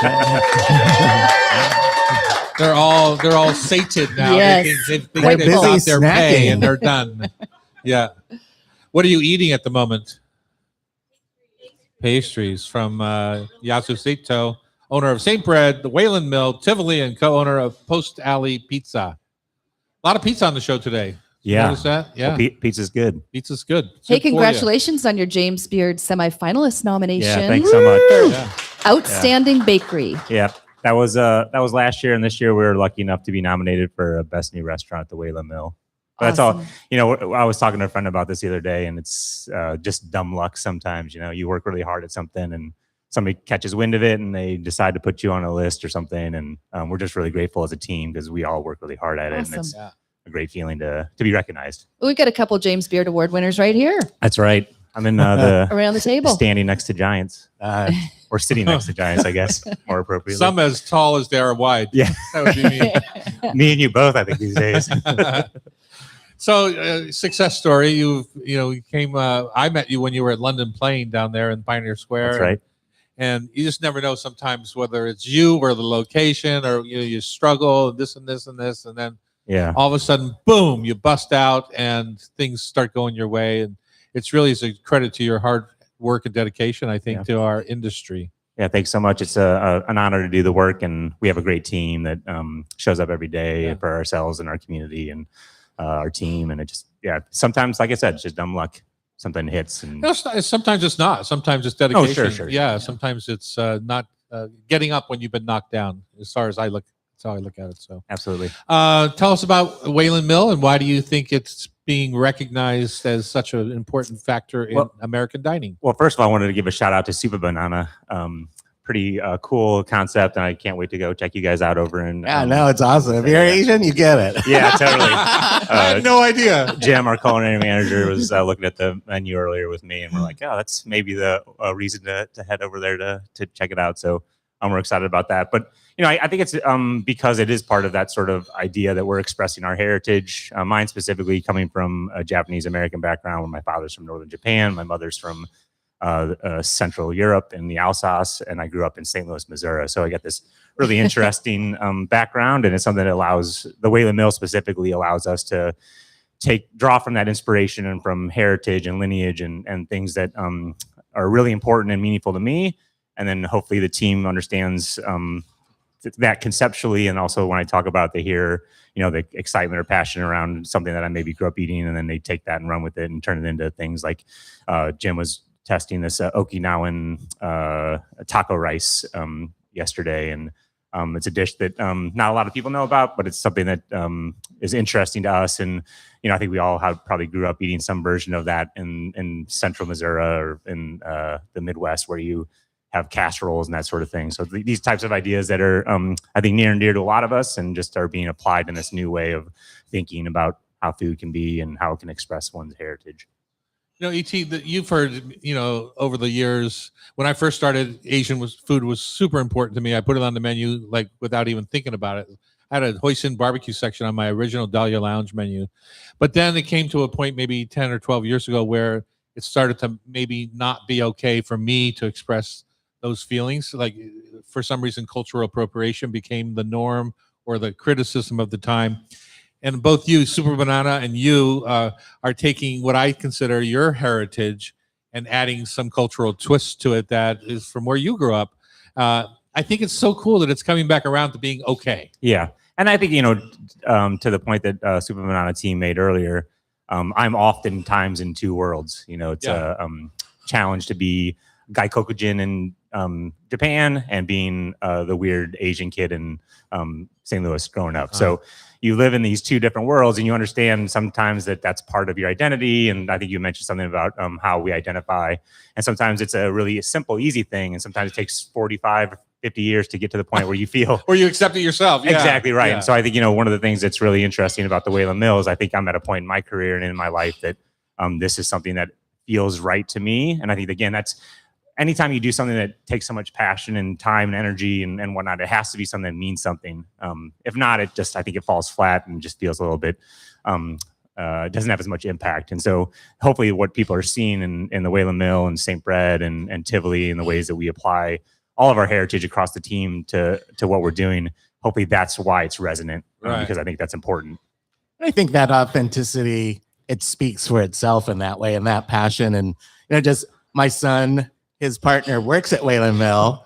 He did his pop-up Hoppadog, which is, you know, So a good. banana type thing Totally. happening at Wayland Mill. So I think you see the, you know, just that progressiveness there, and finding that confidence in yourself to present what to you was always something normal, Mhm. but maybe not prevalent outside of that. So to be able to express yourself, it is a big thing, and it's passion, and you know, it's hard to quantify what that means when you get to open that place with that concept. Yeah. And, you know, earlier when we were talking about the types of food that people eat in Asia, things like miso soup and rice, like that was something I grew up eating every morning, right? Like I grew up eating sansai, which means three things. And it was always on the table. It was tukemono that my dad would make, or a pot of miso soup on a stove that you warmed slowly to enjoy, and you had a bowl of rice coming out of the zojirishi rice cooker. So for me, that's like second nature, right? I don't think so. of You're it as first something- generation, right? No, my father's first generation. I'm Okay. Issei, so yeah, Yeah. I'm second generation. Well, one of the dishes we still serve here at the hot stove is Tanaka family fried rice, which came out of the internment camps way back when, Yeah. from your grandparents, right? Yeah. Yeah, Your parents or grandparents? Well, my parents were born in camp, so it was my grandparents. But you know, it's that piece of assimilation. They were, hey, Oscar Mayer, cool. They were trying to just use that. Somebody asked me there, I think it may have been Maisie. She asked about what hot dog I grew up eating, and I was like, my Oscar Mayer. Yeah. But I think it is interesting to think about the ways that food can carry those stories for us, though. And Yeah. you know, your restaurant Tanaka-san, which is just around the block years ago, used to be one of my favorite places to go. To your point you made earlier, it was a place that I felt like home. Like Yeah. I knew that type of food. I knew those types of juxtapositions of ingredients, and I think that's something that we are always looking for. We're looking for touchstones, and being able to recognize something that means something to us. And food is a huge component of that. It gives all of us, our stories, life. It allows us to carry them with us going forward. It allows me to honor my father's heritage. And my father, I grew up in a restaurant in St. Louis, Missouri called Tokyo Steakhouse, and it was a teppanyaki restaurant. I think one of the reasons why he opened it with his friend was to have access to those ingredients and to have a community that he could spend time with that helped him hold on to those stories from home and the ways that food affects all of our lives and how it holds space for all of us. Did he do the whole Benihana routine? Yeah, totally. I mean, Really? that was Isn't back that when funny? that was back when Benihana was a thing, right? I mean, I don't know Yeah. if they're around anymore, but my brother Hiroaki, he used to practice with these. He took large dowels and cut them down into the shapes and sizes of salt and pepper shakers, Uh-huh. and he used to practice with them. And so I have distinct memories of. That'd be a cool TikTok now. Yeah, totally. That would go viral. But anyway, he would practice at home. He was one of the table cooks, and my father would drop us off there sometimes to get babysat, quote unquote, by the folks that ran the place for us. And I used to run around, and my little brother and sister, Mitsuaki and Emiko, we used to hang out there and have kitty cocktails. So, like, again, it's also not just about the food too. It's about the community that exists around And it. restaurant life. Yeah, and You restaurant wait. life. Restaurant, Totally. classic restaurant, Brad. Totally, exactly like right. Loretta Like your is, yeah. kids. 'Cause that's like universal. Yeah, totally. And you talk about community a lot when you're talking about your restaurants. They're neighborhood-like, right? Yep. Yeah, and I think that's part of the reason why we do these projects at all is so that we can have an impact in our communities, whether they be immediate or larger food communities, or people that are interested in supporting small businesses, or people that are interested in supporting immigrant or people of color. Like there's a group called Intentionalist that does a lot of advocacy for groups or restaurant and businesses that are owned by people of color. And so, like, trying to show up for our community in the ways that maybe that place taught me as a child to be like, if you show up for your community, they're going to show up for you. And we're very grateful for that. All right, well, let's talk a little bit about that a little bit more if you have time in the next segment. We're talking with Yasu Sato, owner of St. Bread, the Whalen Mill, Tivoli, and co-owner of Post Alley Pizza. When we come back on Cairo, more about maybe some immigration talk. Love it. Why wouldn't we? On Cairo Radio, it's the Hot Stove Society Show, 97.3 FM.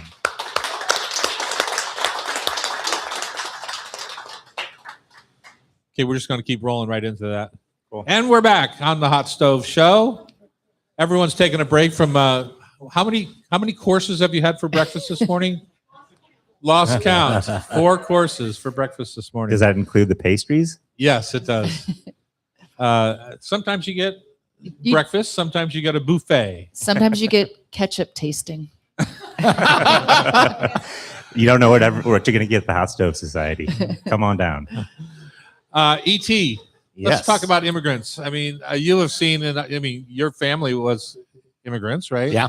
Yeah. You're second generation, I'm third. third generation.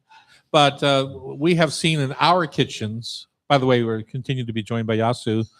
We've seen in our kitchens over the years, from my cafe sport days to our days together at the Dahlia, and since through some 15 or 18 restaurants total. The identifiable waves of immigrants that have ended up in our kitchens, and it's a beautiful way as an immigrant that doesn't speak maybe much of the language to assimilate to a society, because peeling a cantaloupe is peeling a cantaloupe. I don't care if you're in Cambodia or in Seattle. So we have seen very distinct waves from the Cuban crisis to Sudanese to the whole Vietnamese group that came over after the war. Eritrean, Latin America, Central Yeah. America. I mean, yeah, we've definitely seen it all. Polish during the Poland crisis. And how have those shaped your kitchens over time? Well, for me, I didn't go to culinary school. I learned how to cook by the people I stand next to every day on the line, and so everyone brings a little trick. Yeah. And I just think that, like, for example, the little trick for me from Kamsa Vongsautep, who was a Cambodian refugee, former police officer, swam across the river amongst gunfire to escape, ended up in my kitchen somehow, prepping food. Yeah. And I think the part to speak to, what it brings is everybody is proud of their culture. So people will bring their food in and share it. So you're learning Family a lot meal. about family meal, about how other people eat and what's important to them. And why. yeah. It's And also, still- I think it's also an opportunity for you to show love in a way that to your point, doesn't have anything to do with where you're from or who you are, because you can show somebody that you love them by feeding them. Yeah. That's a pretty powerful tool, especially as you're trying to enter into a community. And, you know, one of the things that I don't know if you guys have noticed this, but those of the immigrants in our kitchens are oftentimes learning the language. They're oftentimes learning how to like get around, how to become citizens of that place. And you get to see this beautiful blossoming of that individual into themselves. And, you know, you can kind of like see to yourself, this is an opportunity for us to hold some space for them. And now, you know, the way that it affects our kitchens at St. Bread and Tivoli and so forth is we have these people bringing their love for feeding people, and they're bringing tamales. Rufina brings tamales to Tivoli for staff meal, and we get Maria from St. Bread making pozole that is, you know, part of her family's recipe, and we get to put it on the menu, and she gets to be proud of the fact that I made my family's pozole for a restaurant in Seattle that I am now a lead cook at. You know, like these sort of things where you get to see these people become themselves. And it's a pretty, I mean, for me, it's humbling that I get the opportunity to create a space for that, but it's also really awesome just as a human being to see somebody like really become themselves. You know, because it starts out, at least my experience is, it starts out when somebody new comes into the kitchen of that genre.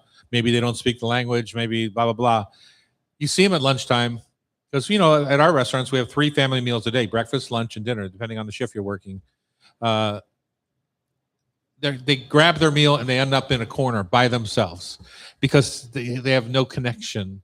Maybe a couple of them speak the same language, but they're not from the same town, same dialect maybe. You know, it's very individual.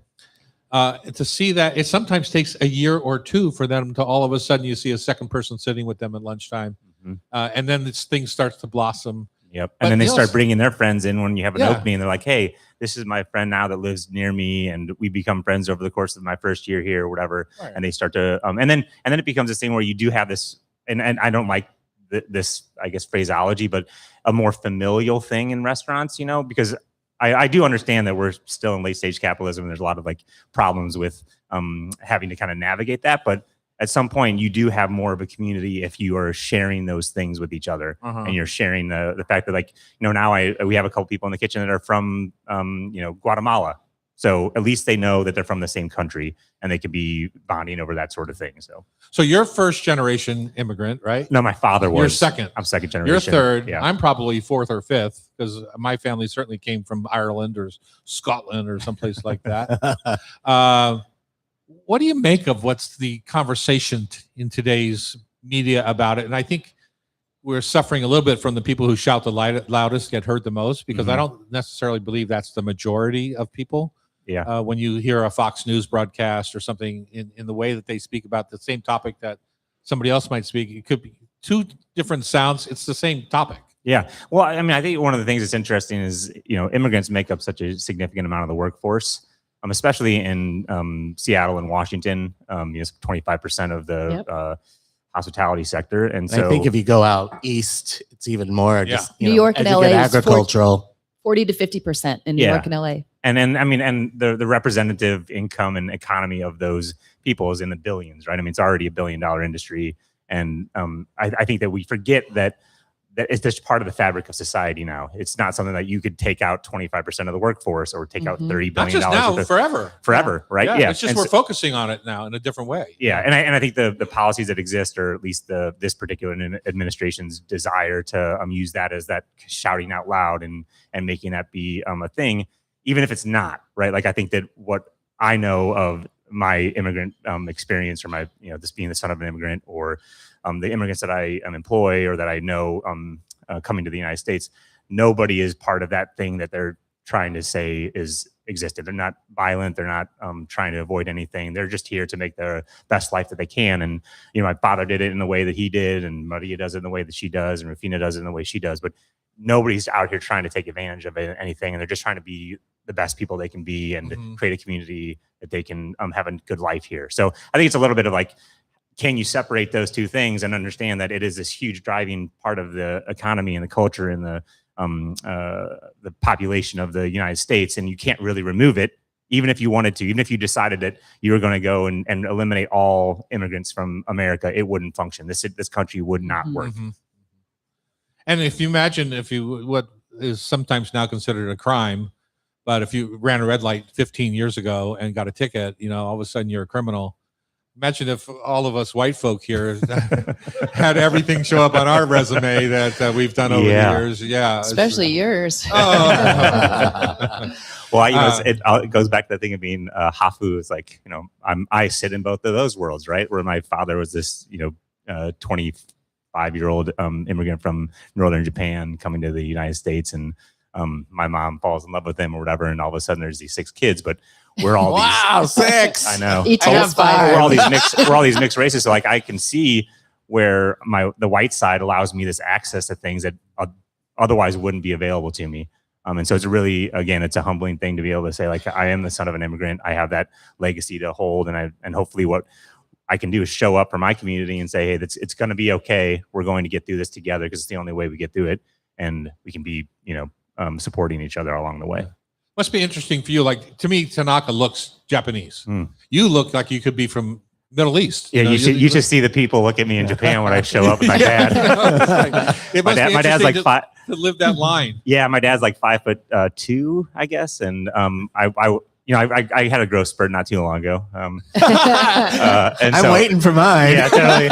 I was just shy of 6 feet, I think, when I went with him last time together, and I can speak a little bit of Japanese. So when I show up with him and they're looking at this tall white dude with long hair next to this short Japanese guy who's definitely Japanese and probably Northern Japanese because of his skin tone and all these things, and I start speaking Japanese with him, everyone's like, what is happening? So it is weird and fun and also othering at the same time. I've been reading this really cool series of lectures by Viet Thanh Nguyen. He's a professor in English at USC down in Southern California in Los Angeles. And he wrote a series of lectures about like writing as another or creating as another. And it's a lot of times like external to us that we get othered, but sometimes it's within us, right? Like I other myself quite a bit because I don't necessarily always know where I sit and stand or whatever. Or fit, exactly right. And also, again, big white dude in Japan. I mean, that's my homeland. Like, that's where my father was born and raised. And so it's a little bit of this weird feeling of always feeling like they're the other, no matter where you are. Yeah. Speaking of big white dudes in Japan, like this big white dude. Exactly. When I went to Kyoto, it's like, dude, Ooh, could you get do through the not doors? fit here. You should go to Everybody another looks town. at you. Totally. I know, it's like- Well, we're also in Japan known as a pretty racist culture. So you probably get a little bit of that flack. well, no, nobody would be surprised if I didn't speak Japanese. That's true. To wrap this up, I think we all can agree that without immigration, the flavor of our restaurants, the look of our teams, the importance that they are to our communities, Texture of the city. of the city, yeah. Mhm. and I don't know that I want to break it down to legal and illegal immigration because I think we're having issues in both sides of this at this point because of the way the shouting culture has taken over this conversation. So I hope that we can figure this out. Yes. Yeah, I think we figured it out together. Like I said earlier, it's the most important for us to come together and to be caring for one another and showing each other that sense of community. Yeah, for sure. And just a little facts. 11 million people contributing to 760 billion in the US economy. That's, I mean, yeah. Take away, first of all, take away 11 million people, take away $760 billion in GDP. Like that's And then all the doesn't ripple function. effect that has. Totally. And that's, I think, if I had to guess, that's completely conservative, Yeah, I would agree. that number, because you got to know there's a lot of people living under that Yeah. visual line of. Or that's not reported. Yeah, certainly. That's what I mean. Yeah, exactly. So, all right, when we come back, it's time for Food for Thought Tasty Trivia brought to you by Rub with Love Spice Rubs, the finest line of spice rubs in all the land. On Cairo Radio, it's the Hot Stove Society Show, 97. Thanks, Hot Stove Society. Justin, you want to stay for trivia? Awesome.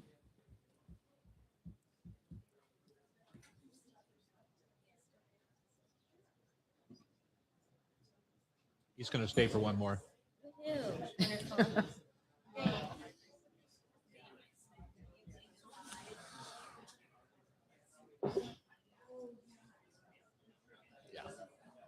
Thanks.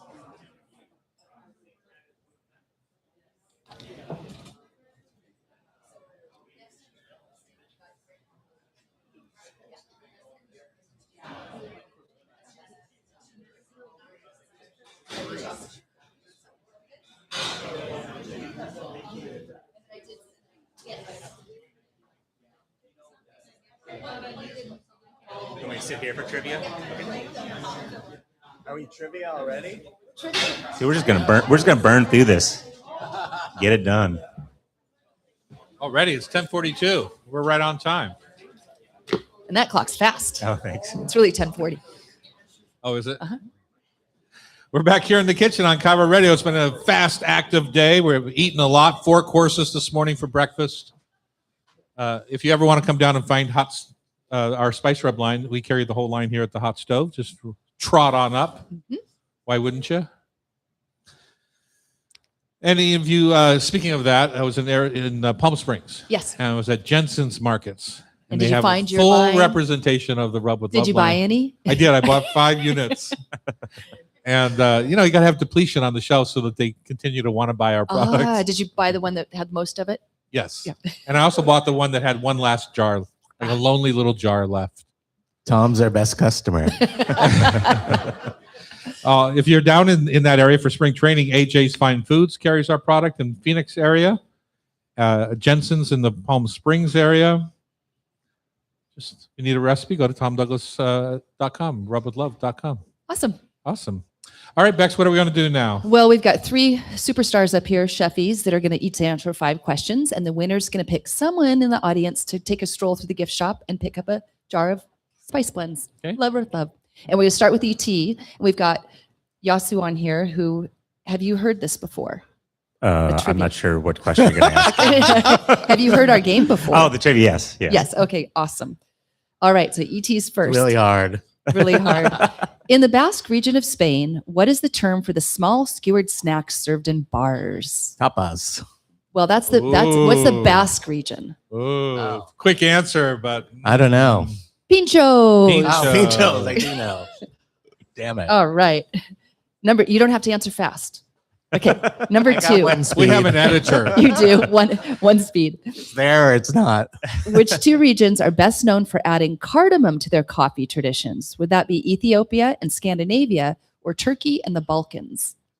I'm going to go with the first. You got it. And your buddy Ephraim was on here the other day with Yeah, Buna Coffee. yeah. Yes. Cardamom Ethiopia, buns are all over Scandinavia. Cardamom buns. cardamom. Yeah, but right in the coffee. So good job.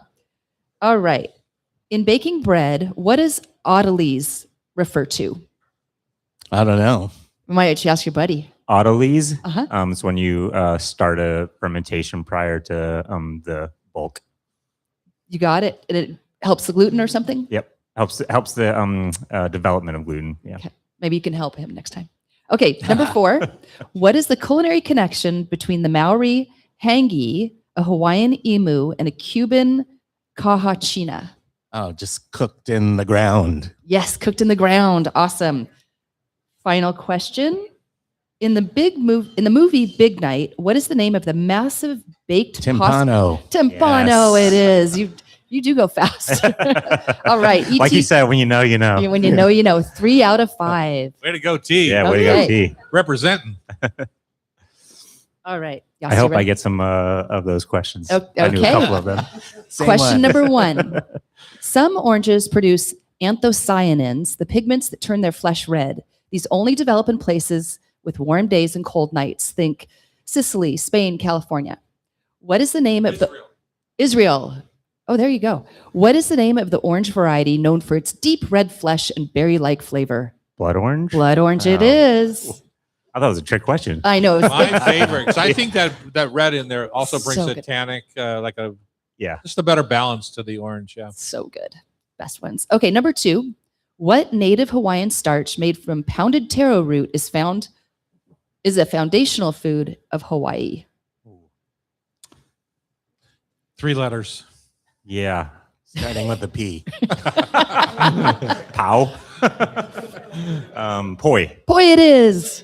With help from your buddies. Yeah. Thank Okay. you so much, guys. Number 3, true or false? Ghee and clarified butter are exactly the same thing. Yeah. Actually, they're not. Oh. They both have the milk solids removed, but ghee is cooked longer, so the milk solids get brown. Then they strain them out. So slightly different. Number 4, What is the culinary? That's nitpicking right there. I know. That's why I said exactly. Yeah. That's right up her alley. Yeah, right. Yeah. Like I said, I was hoping for some See the easier little questions. smile on her face. Like, I got She you, said this buddy. is easier. I try. What is the culinary connection between tuna, green beans, potatoes, hard-boiled egg, and maybe some greens? Well, definitely greens. Omega-3 fatty acids. Oh, niçoise salad is my guess. Niçoise Niçoise salad. Sorry. Final question for a tie with ET. Multiple choice. In the movie Don't worry, ET. I'll throw this one. We're In the movie Pulp Fiction, Vincent Vega is shocked that a milkshake costs how much? $2, $5, or $9? 5. $5 it is for the tie with ET. Woo! You have to kind of think back to the age of the movie, right? When you say that, it's like Totally. I wouldn't have a clue. What is I mean, that? nowadays it might be $9. I know. Well, is actually- that 30 years ago? What is Yeah. Pulp Fiction? Yeah, probably 20. Good question. But when I did it, it would be about 1994 was the movie, and it would be around $11 today. And I looked up hotcakes, and theirs is $13.50, and McDonald's is $4.50 or something like that. Yeah. Yeah. Did my research. I'll go to Hot Cakes. One tidbit, we named our burger after Le Royale because the whole bit is Yeah, talking about totally. the Big Mac there. Oh yeah. They call it the Royale. Of With course cheese. you Yeah. did. Yeah. That's 30 awesome. years ago, Palace Kitchen. Yeah. Yeah. Didn't know. One tidbit, we didn't have a burger on the menu when we opened Palace Kitchen. Really? When Yeah. did that come about? 18 months later. When ET got his way. When we were wondering No, what. actually, when Tom got his way, I didn't want a burger. Oh, how funny. Well, things weren't going great. do you guys have any other data for how many burgers you've sold in the last 30 years there? No, I I don't. mean, that's pretty I impressive. can tell you how many I've cooked at home. Yeah, totally. 0. Less than 5. Yeah, totally. Right. I mean, I know that I personally go there with my wife from time to time when we're Oh, downtown and grab a burger late night. So, nice. Got to go there in March. We get the little tasting. yeah. 5 for 30. Okay. Tom.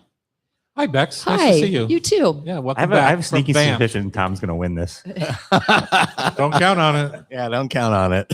What nut was traditionally used in early Hawaiian poke before soy sauce became common? It was a nut. A nut. give- Before soy sauce? What does the nut have Yeah. to do with soy sauce? That's what they used to use. 3 letters. No, it's not true. I'll give you choices. The macadamia nut, the kukui nut, or the cashew. Kukui nut. The kukui nut. That's the ones you wear around your neck, Yeah. right? You got a free necklace when you go to the Monolani, just so you know.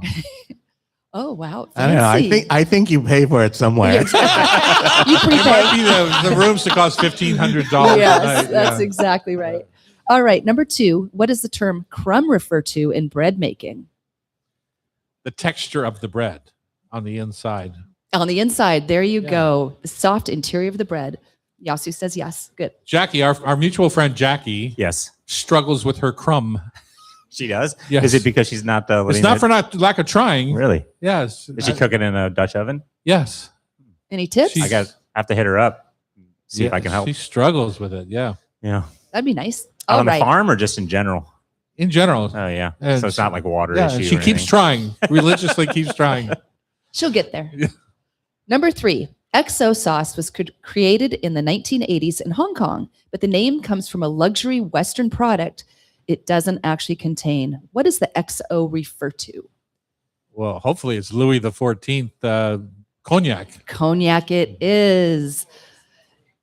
Hong Kong chefs borrowed the term because XO signaled luxury, prestige, and high status, making the condiment feel upscale. Well, you know, just to put it in perspective, so does a big belly. Just Back in the day. Yeah. Just XO belly. XO belly. Number 4, what is the culinary connection between Ethiopian jebena, a Vietnamese fin, and an American chemex? American Chemex? Chemex? C-H. Chemex. Chemex. Oh, Chemex. Chemex, yeah. They're brewer. They're coffee brewers. Yeah. All right, final question. In the movie The Godfather, what dessert is immortalized in the line, leave the gun and take the Tiramisu. cannoli? Oh. But you still won with 4 out of 5. Okay. What do you See, see? Yeah. I told you he was going to You, win. my dear, are our winner today. Yes. If you want to be part of the show like Yazoo and everyone else on today's show, you can join our community on YouTube Live at Tom Douglas & Co. or buy a ticket to join us here in the studio at HotStoveSociety.com. Show is produced by Bex, Ms. Guzak. Our technical wizard today is Cam, Mr. Cameron. And our talented editor is Sean. Please don't call me Del Torre. If you missed any episode of our Hot Stove Society show on Cairo, just listen to our podcast on your favorite podcast app. Thanks for listening. All right. Nice work. All right. We just need quiet for 10 seconds in the kitchen, please. That means you, Annie. Yeah, got it. Hi, I'm Chef Tom Douglas. I'm ET, Eric Tanaka. Let's try that again. I remember having an issue with this last time. You can say however you can say whatever you You want. gotta do your homework. Hi, I'm Chef Tom Douglas. I'm Eric Tanaka. Today on the Hot Stove Society radio show, Roman style pizza from Roma. Wing Lamb is here with Izakaya Supa Banana and Yasuzuki. I just have to say Yasu. That's fine. Yasuzuki. Yasu Sato of St. Bread, the Wayland Mill, and Tivoli is here also. All right. Thanks, guys. Thank you, Thanks, everyone. everybody. I think Taylor wants a picture of you.